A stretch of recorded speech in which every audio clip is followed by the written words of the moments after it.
Garden Basics with Farmer Fred is brought to you by Smart Pots, the original lightweight, long-lasting fabric plant container. It's made in the USA. Visit smartpots.com/Fred for more information and a special discount. That's smartpots.com/Fred.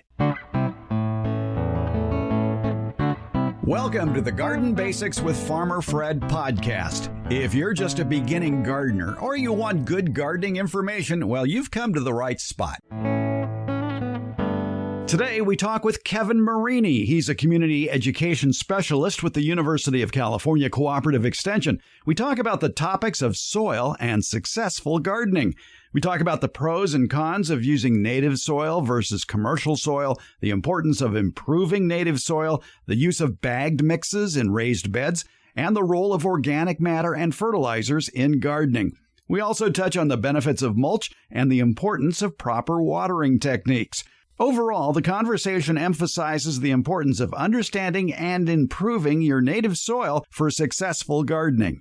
We're podcasting from Barking Dog Studios here in the beautiful Abutilon jungle in suburban Purgatory. It's the Garden Basics with Farmer Fred podcast, brought to you today by Smart Pots and Dave Wilson Nursery. Let's go.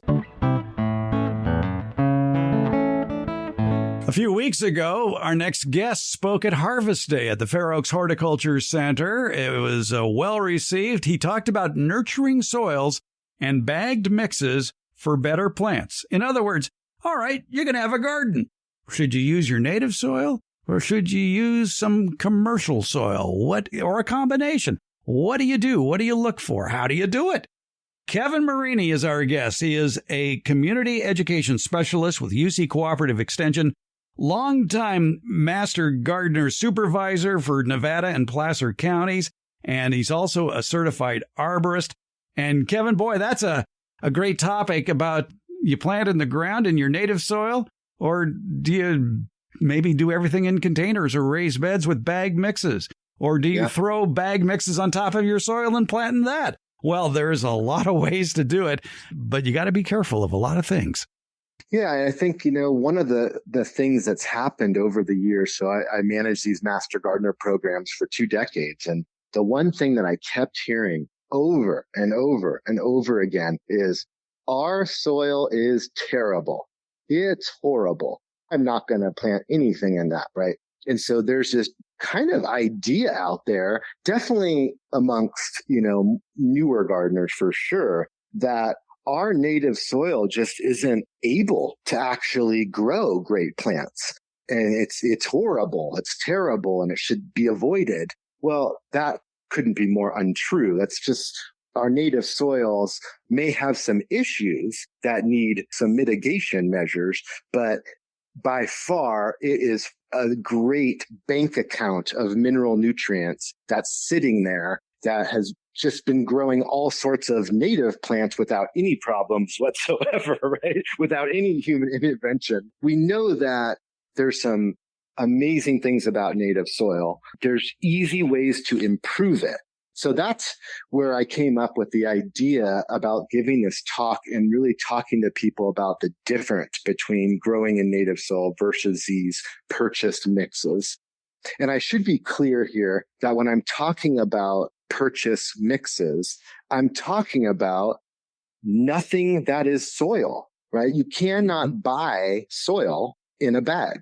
That's usually shocking for people to hear, but it is true. Soil, real soil is mineral based. It comes from rock and millions upon millions of years. So rock, time, microbes, and it creates the soil. And so you just don't have that situation in anything that you buy. That's a manufactured product, mostly filled with mined ingredients, believe it or not, which is also quite shocking. And I want to say right up front that even though I'm a cheerleader in a sense for growing in native soil, I do believe you can have success with all these types of situations, like you say. Maybe some people are putting their compost pile on top of soil and growing in their compost pile. I mean, I've seen people have success in all sorts of weird circumstances. So I'm not saying that you must do it one way, But I do think it's important to understand what you're growing plants in. I totally agree with you. I remember way back when we bought 10 acres in Harold, California. It was bare. It was a house on 10 bare acres. Wow. And I go, blank canvas. That was my first thought. That's why I wanted that property is, wow, I can start from scratch. And I planted and planted and planted, and I was swearing at that clay soil all the time. And we had a party out there maybe 10, 15 years later, and it was pretty much an oasis by then. Planted trees from seed even, and hundreds of those grew. I was telling a guest at the party, I go, man, it's hard to grow in this clay soil here. And this guy says, look around at all the plants here. I don't think so. Yeah. You prove that it was worthwhile. It was worth the effort, right? Yeah. And clay gets a bad rap. You just have to learn to basically surf with Mother Nature when it comes to clay. Yeah. And that's, up here in the foothills where I was running these Master Gardener programs, even though, like you said, Placer goes all the way down to Lincoln. There's a lot of clay soil. There's a lot of clay soil filled with rock in the foothills.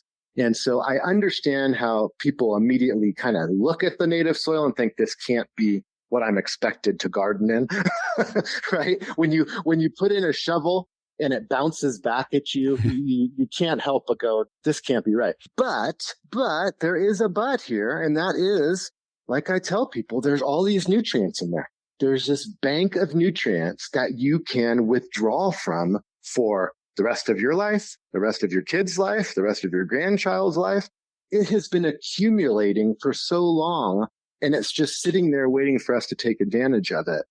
The big problem is, how do we open up? How do we bring in oxygen to this native soil?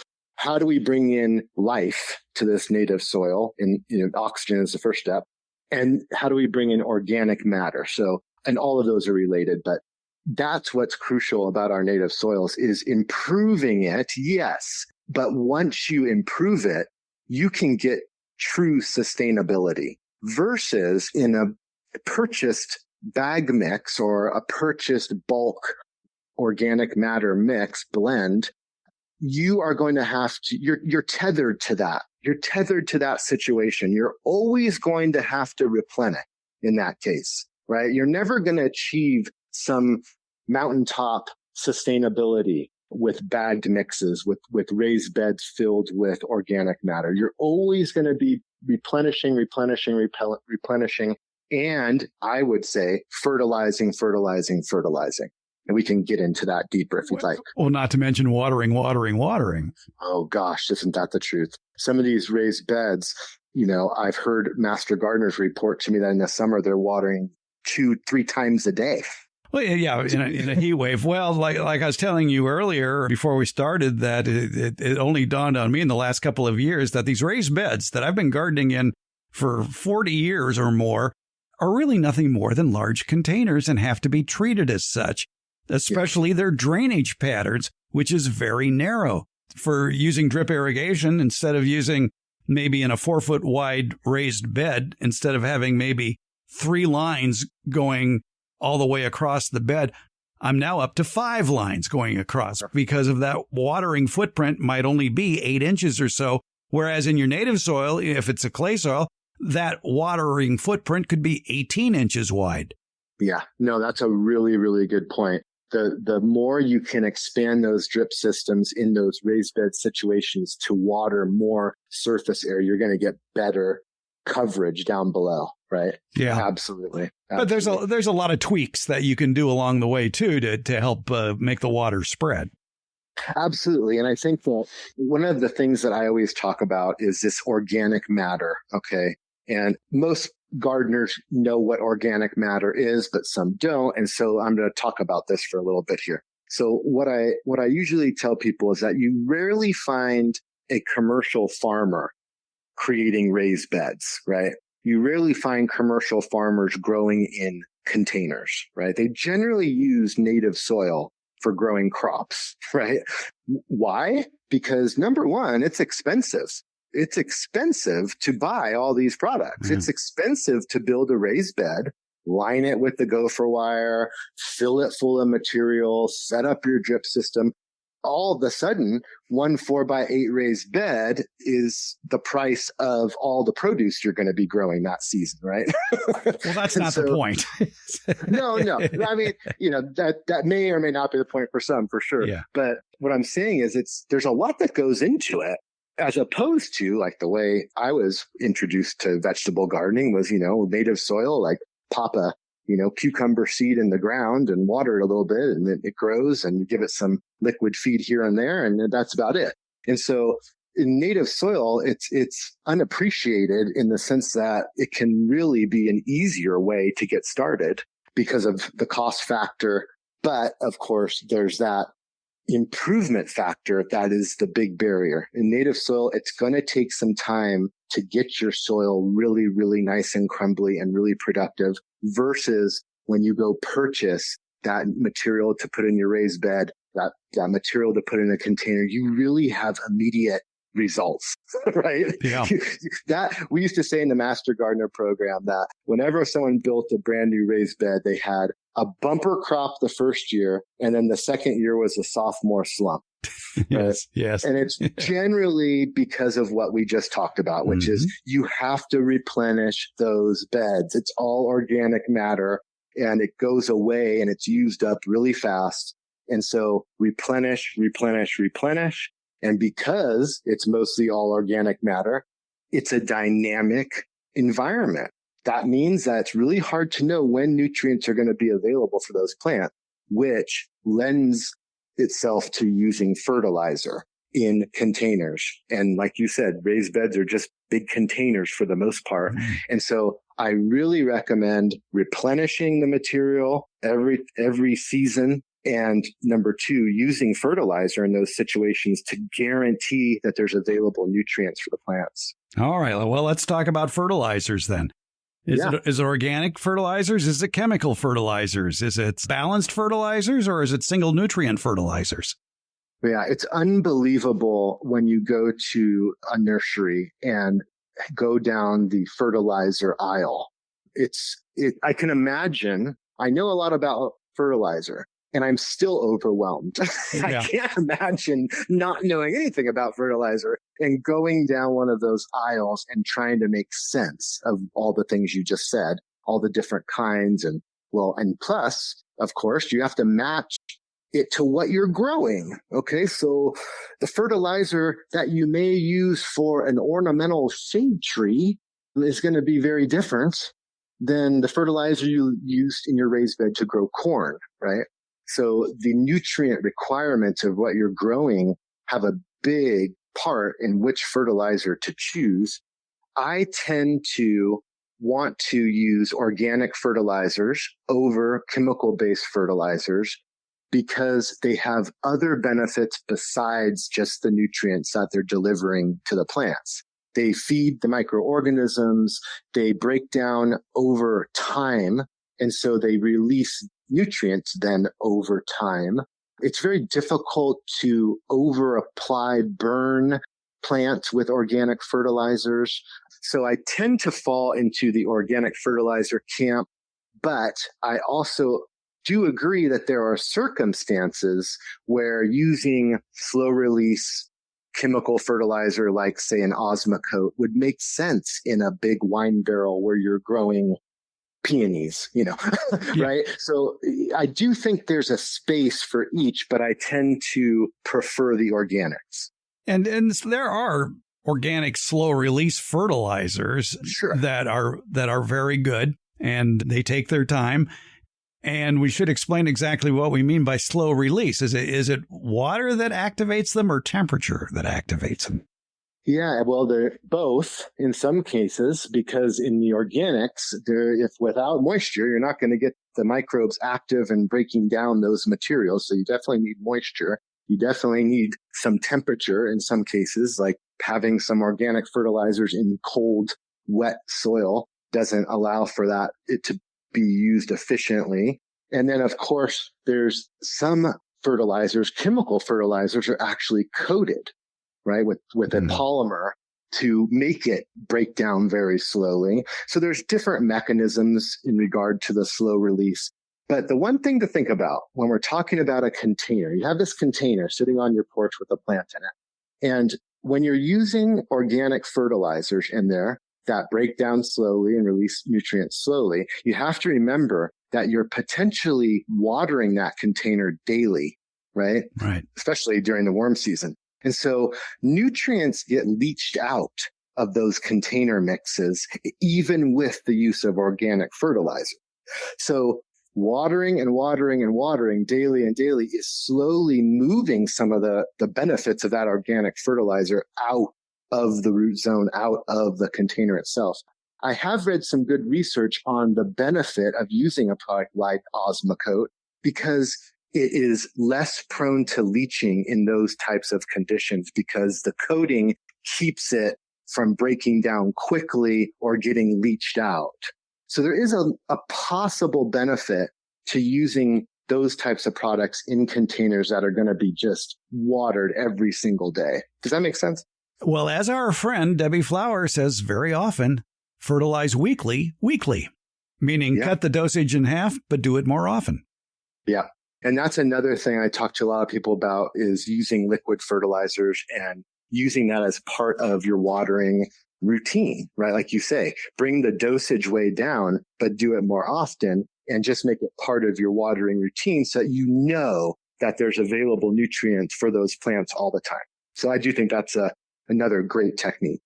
I am amazed at the success that one of your cohorts in Central California, farm advisor Jeff Mitchell, has accomplished down at 5 Points in Central California in demonstrating to farmers the value of no-till and cover cropping to improve yield, to improve moisture levels, to improve penetration of moisture. And it's catching on.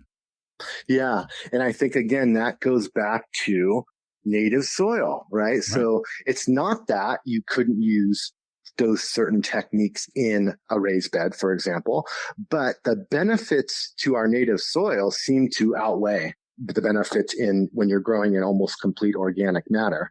Like I was mentioning before, you have these clay soils or rocky soils, and by growing those cover crops, those roots are breaking that up. They're bringing life into the soil, and then the biomass of the roots decomposing in there is adding more organic matter.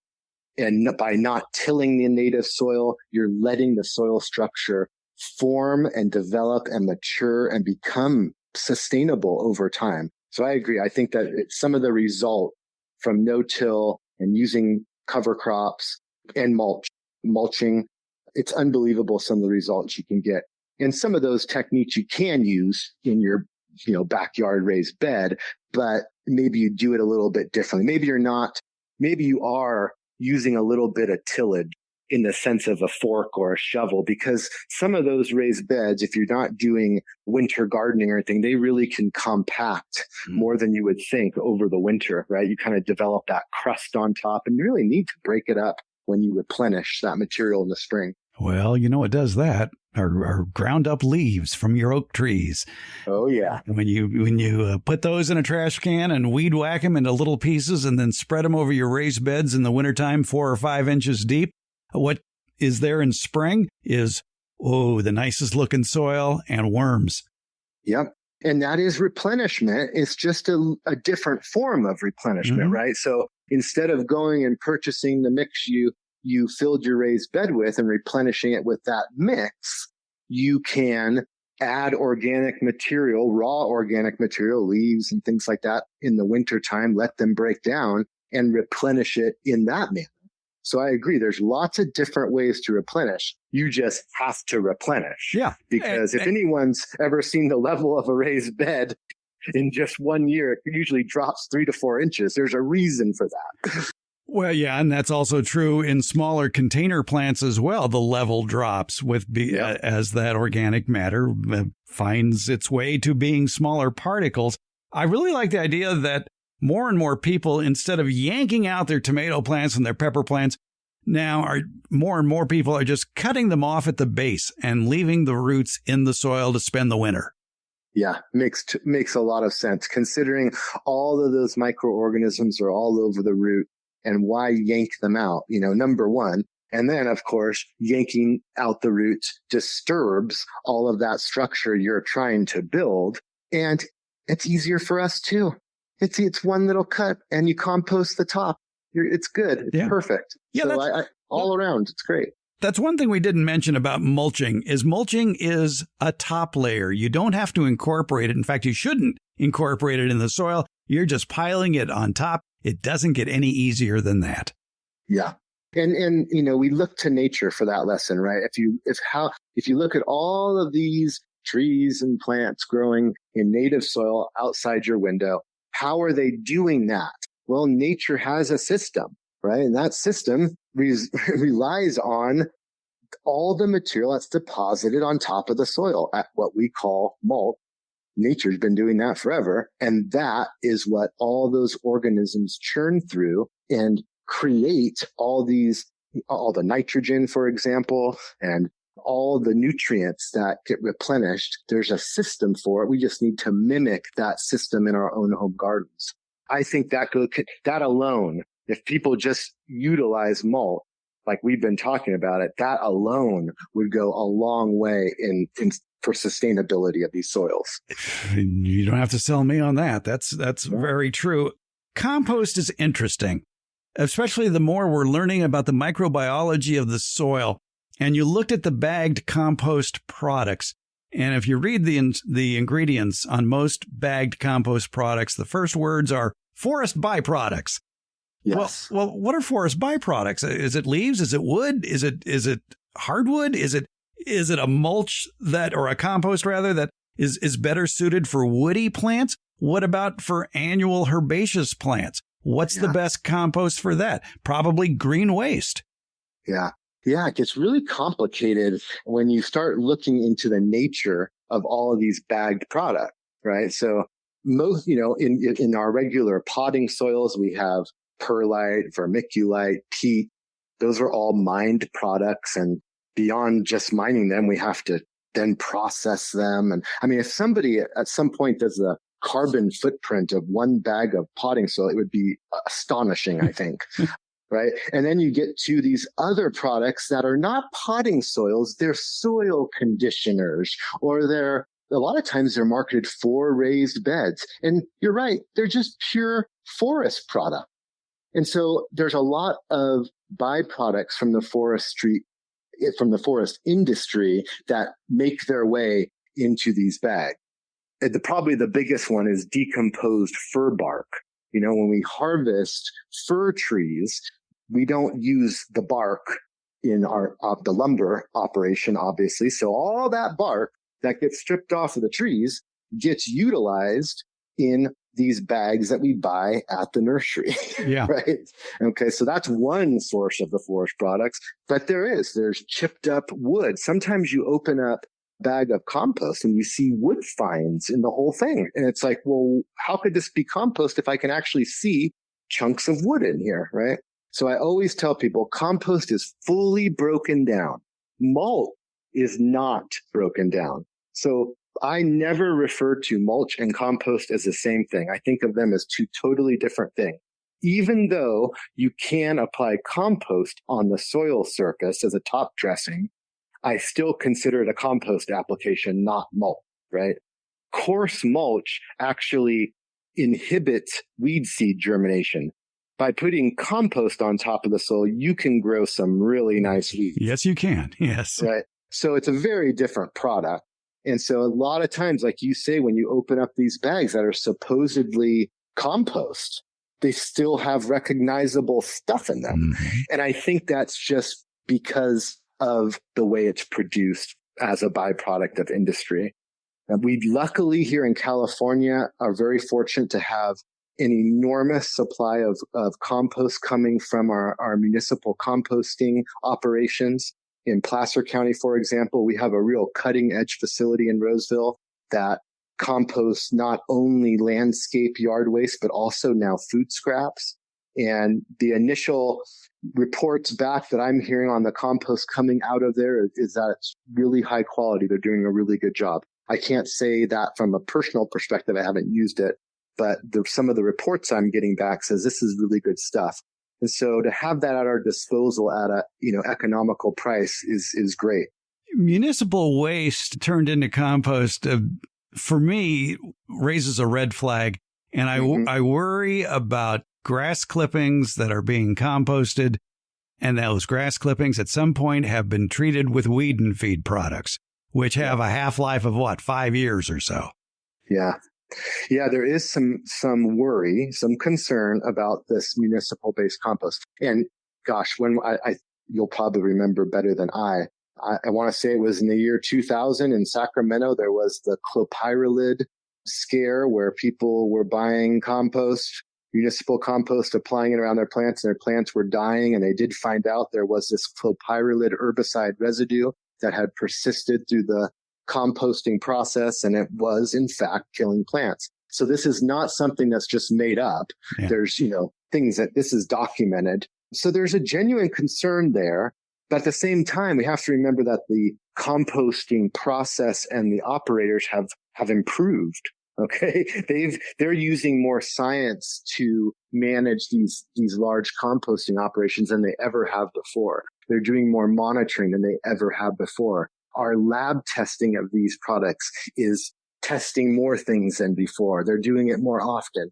There's a little bit of a bump in confidence, I guess I have, just based on those things. I'm not saying that all the products are created equal. We know that's not true because every compost is different in a sense from batch to batch. But I think they've gotten better at the process.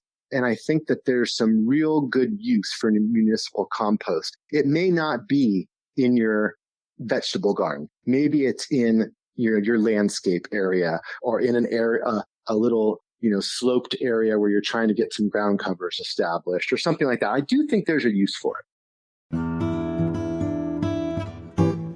I've been using the Smart Pot compost sack for a few years now, and it is coming in very handy for amending and protecting the garden soil year-round. I like to amend my planting beds before putting in any of the seasonal crops or improving the bed before I plant anytime. One of the ingredients that gets worked into the soil in my raised beds is compost. And making up the bottom half of my Smart Pot compost sack right now is some of the richest looking, finest compost I've ever seen, made from last fall's oak leaf collection. Yep, it's beautiful leaf mold. The design of the compost sack, with a little help from Mother Nature, turned those shredded leaves into beautiful, ready-to-use compost. And I use some of the existing leaves that haven't broken down near the top of the compost sack as a few inches of mulch, and I use that year-round. The Smart Pot compost sack is a large 100-gallon fabric bag. It's lightweight, yet extremely durable, and lasts for years. It can hold 12 cubic feet of pure compost. This rugged fabric is entirely porous, containing many micropores that allow for air circulation and drainage.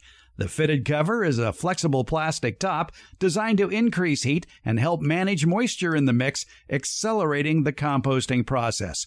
Smart Pots, they're proudly made 100% here in the USA. Smart Pots are available at independent garden centers and select Ace and True Value hardware stores nationwide. You can find the nearest location of Smart Pots at their website, smartpots.com/Fred. That's where you can get 10% off your Smart Pot order by using the coupon code FRED, F-R-E-D. Do it at checkout from the Smart Pot store. Visit smartpots.com/Fred for more information about the complete line of Smart Pot's lightweight, colorful, award-winning fabric containers, as well as the Smart Pot compost sack. Smart Pots, the original award-winning fabric container. Go to smartpots.com/Fred. Coming up on Saturday, September 28th, I'm going to be riding my bike. Well, what's so unusual about that, you might be asking yourself? Well, September 28th is the date of the Sacramento Century Challenge. It's a 100-mile bike ride along the Sacramento River. It starts in downtown Sacramento and heads south to the Delta farmland region and then back. And yes, the 100 miles is part of the challenge, as is the bike I'm going to be riding, which is a heavy steel-frame Surly Midnight Special that, by the way, it's not an e-bike, okay? Adding to the challenge will be the route's pothole-filled river levee roads, as well as the ferocious headwinds that are usually in your face on the way back. And there's even more to the challenge. I'll be helping out the Sacramento Rotary Club raise money for the Sacramento Children's Home Crisis Nursery. The Sacramento Children's Home Crisis Nursery is the only program of its kind in Sacramento County and directly prevents child abuse and neglect by supporting families with small children at times of crisis.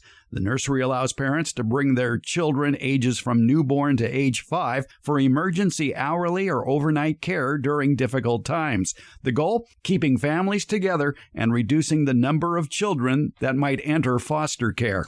We're calling it Farmer Fred's Ride for the Kids, and we'll have a link in today's show notes with more information on how you can donate to help out the Sacramento Children's Home Crisis Nursery. So how about it? Maybe pledge 10 cents a mile. That would be about $10, along with a hearty "You go, Fred," or maybe a more generous $1 a mile. That would be $100 to give me the mental endurance for this all-day ride, because at my age, I'm going to take my time, thank you, and enjoy the farmland scenery. Again, please support Farmer Fred's Ride for the Kids. Look for the link in today's show notes or at farmerfred.com. Your support will help provide a safe place for local small children in need. Thank you for your support. Let's go.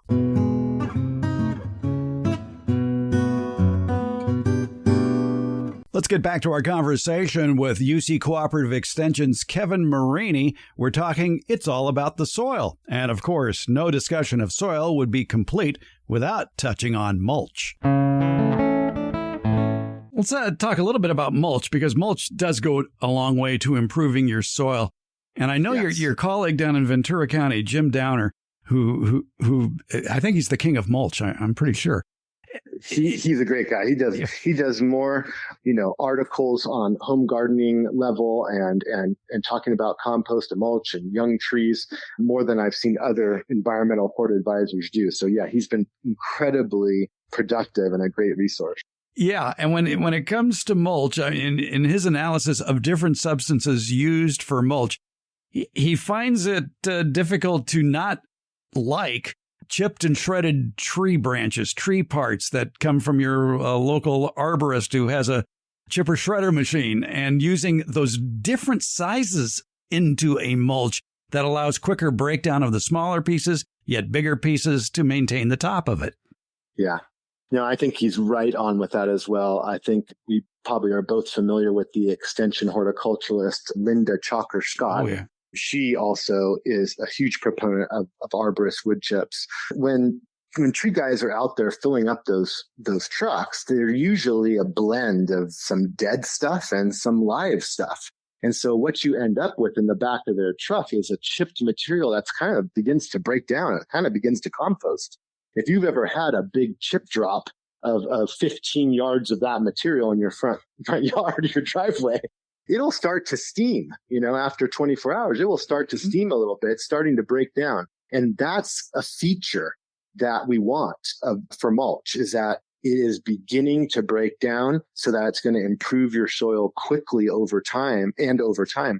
A lot of the mulch that's purchased is kiln dried. So a lot of the wood chip mulch that people buy, it's kiln dried. It's bone dry. And it's, like you said, more uniform in size. In many cases, it's dyed color brown or orange or whatever. Or black. And it just doesn't have the same characteristics and the same feature that the wood chips have, the arborist wood chips, where they break down more quickly, yet at the same time give you all the benefits of mulch too, of keeping weeds down and keeping moisture in. Yeah, the day when that pile arrives in my driveway, I call it Christmas. It's just, to me, it's like, we're going to feed the soil today. Yeah. Yeah. It's funny because both my daughters would tell you, now they're grown, they would tell you growing up that I was a mulch hunter. I would go around and I'd see these piles in the front of people's yards. Say, hey, do you want that mulch? Then many, many times I'd come home with a truck full of mulch. This was kind of before the chip drop days, whereas now you can really get those chips delivered right to your home pretty easily. You just have to be ready for the quantity that you're going to get. Well, the more the merrier in my mind. But anyway, mulch goes a long way to amending what you think your bad soil is. I think one mistake a lot of people make when they're planting in their yard and they're planting in their native soil, but they think, okay, I'm going to put this new tree or this new plant in here, but I'll just fill the hole with this bagged product and the soil will be a lot better. Yeah. What's the downside of that? That is one of the worst things you can do when planting a tree. And the reason why is because you are completely subjecting the tree roots to a situation where it has all of this crumbly, say, fertile compost-like material in the hole, and its roots just spin in that material rather than going out laterally and getting established in the native soil. And so there's been a lot of research on this. And so you never, ever want to just take out the native soil, replace it with organic matter and plant in that completely. If anything, you can add a little bit of compost, but minimally. I think Gordon Mann on your podcast said 10 to 15%. I think that was the percentage he was suggesting. And I think that's a good rule of thumb.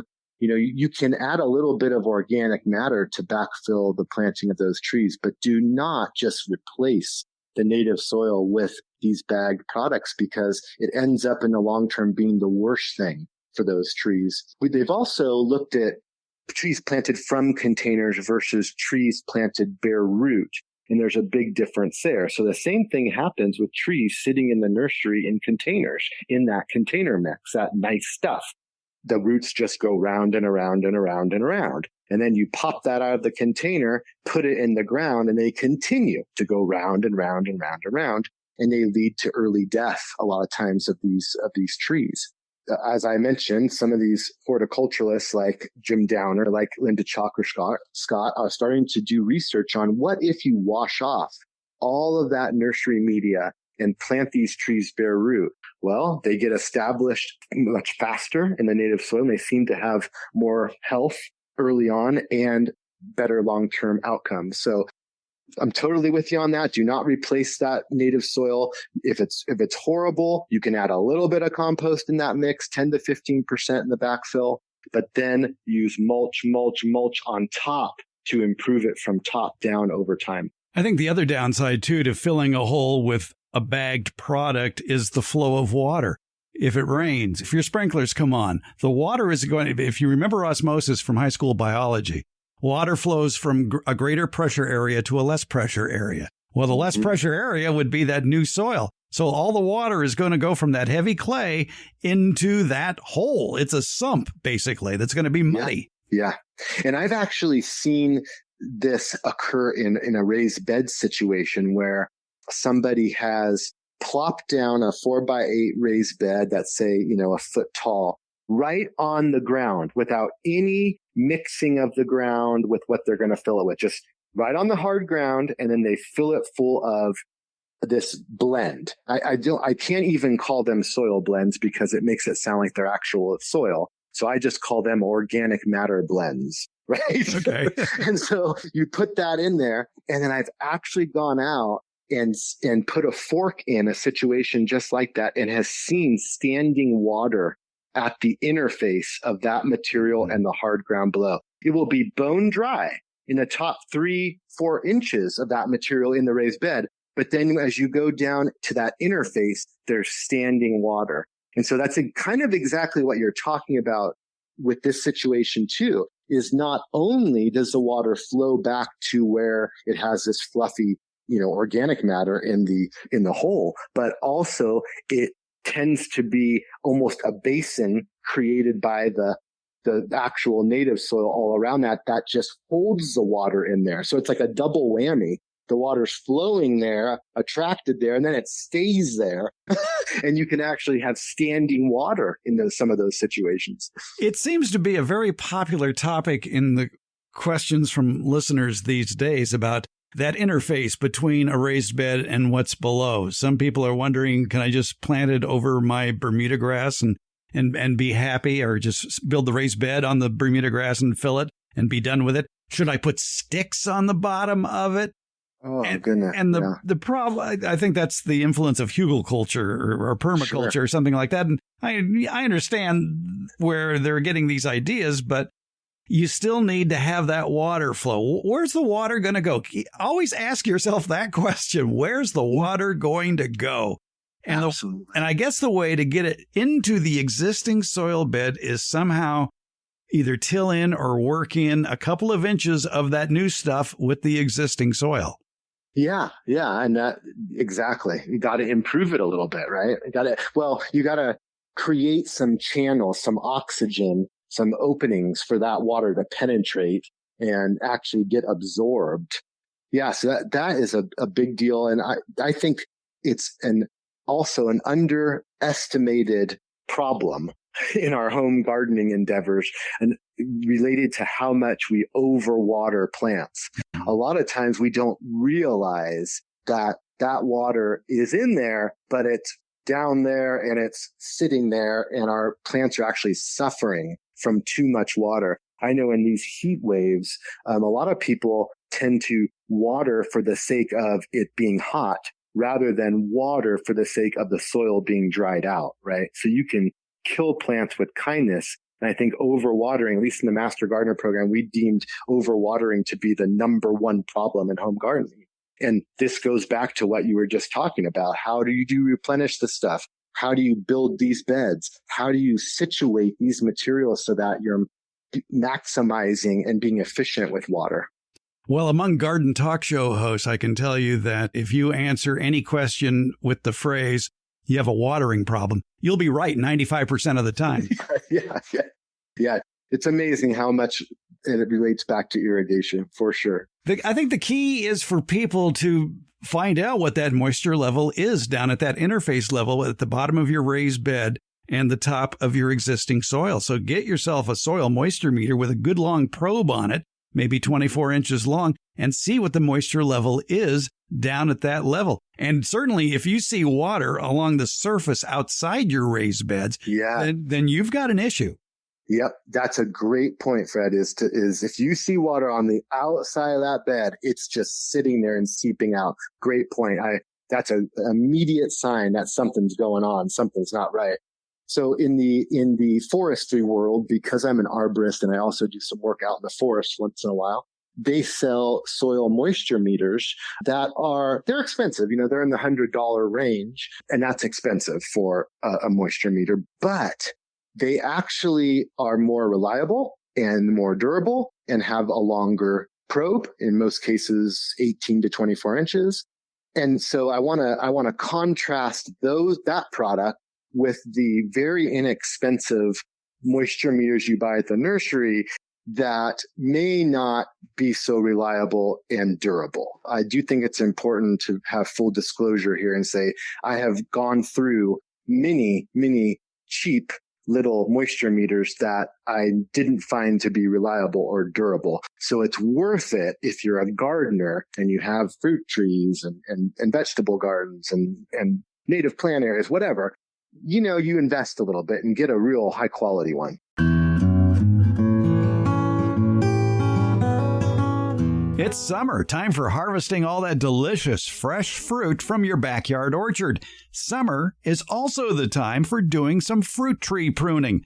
You're not familiar with summer pruning to help control the size of your fruit trees? It's called backyard orchard culture, and you can find out all about it at davewilson.com. That's the website for Dave Wilson Nursery, the nation's largest grower of fruit trees for the backyard garden. At davewilson.com, they have planting tips, taste test results, nursery locations, and information about their revolutionary backyard orchard culture techniques, which explain how you can have a cornucopia of different fruit trees in a small backyard. And that includes summer pruning. Just go to davewilson.com, click on the Home Garden tab at the top of the page. There, you're just a click away from the informative YouTube video series at davewilson.com.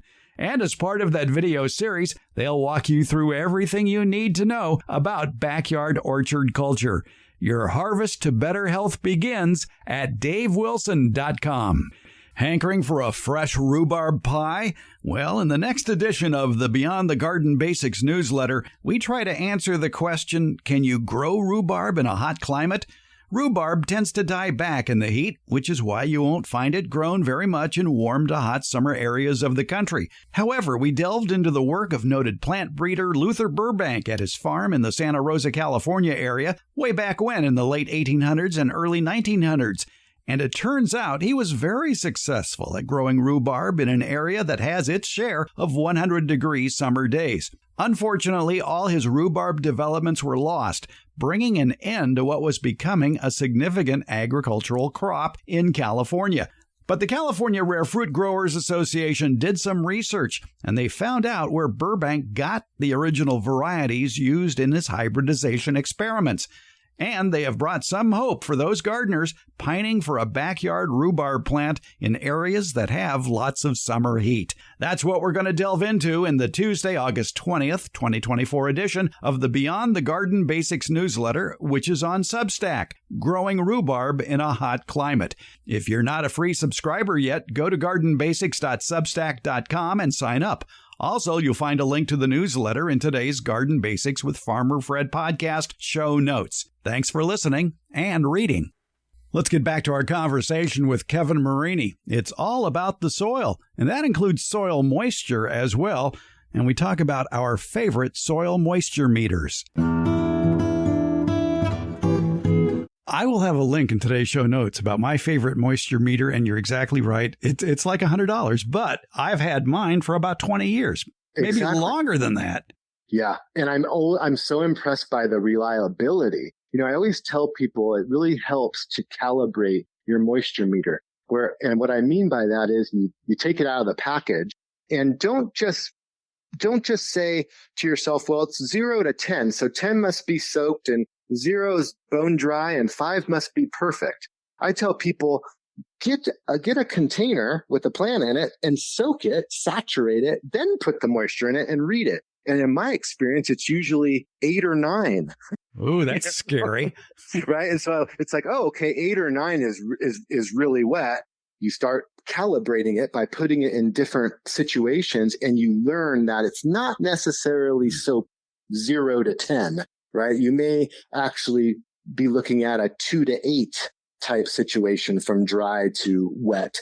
So that's what I mean by calibrating your moisture meter. Basically, what I mean is get to know what the reading really means by using some other ways to check, right? So we mentioned Steve Zion earlier, a local horticulturalist, and he always talks about using these soil profile their tools. What else do they call their soil probes? Soil probes. Thank you. And that is a great way to kind of figure out your moisture meter too. So you take a reading and then you use the probe to say, oh yeah, that's exactly right. That's dried down right about there. That's what this is saying. It's at 6. And so early on, I used all the tools at my disposal to get the best possible picture of soil moisture. And I recommend that for people, not solely just use one thing all the time. Sometimes it does make sense to stick your index finger at the top of the container, right? Well, yeah, the soil probe or soil auger is a great tool. There's nothing that requires batteries or electricity or a technical reboot for it to work. It's basically metal, usually chrome, and it's usually 24 to 36 inches long with a T handle at the top made out of metal, and you plunge it in the ground, and about halfway, or maybe a little bit greater or lesser than halfway, is an opening on the side. So when you plunge that into the soil, give it a quarter turn, and then raise it back out, there's going to be a soil sample at that point where that opening was. And you can feel the soil. You can see how wet it is for yourself. Yeah. Yeah. And that's a nice backup to using that moisture meter. Once you do that a few times, you get a feel for the numbers on the meter. You can rely on it and understand that number a lot better.